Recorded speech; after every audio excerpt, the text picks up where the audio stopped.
Malaya na tayo sa kautusan. Mga kapatid, alam naman ninyo ang tungkol sa batas. Kaya nauunawaan ninyo na ang tao'y nasasakop lamang ng batas habang nabubuhay siya. Halimbawa, ayon sa batas, ang isang babaeng may asawa ay nakatali sa kanyang asawa habang nabubuhay ito. Pero kung namatay na ang kanyang asawa, malaya na siya sa batas tungkol sa mga mag-asawa. Kaya kung makikisama siya sa ibang lalaki habang buhay pa ang kanyang asawa, nagkakasala siya ng pangangalo niya. Pero kung patay na ang kanyang asawa, malaya na siya sa batas tungkol sa mga mag-asawa. At kung mag-asawa man siyang muli, hindi siya nagkakasala ng pangangalo niya. Ganyan din ang nangyari sa inyo mga kapatid.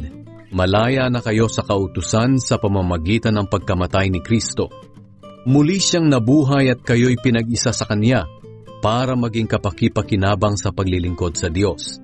Noong namumuhay pa tayo sa dati nating pagkatao, ang masamang pagnanasa ang nagahari sa ating katawan at pinukaw pa ng kautusan, kaya gumawa tayo ng mga bagay na nakapagdudulot ng kamatayan. Pero ngayon ay malaya na tayo sa kautusan, dahil namatay na tayo sa kautusang ito na dating umalipin sa atin.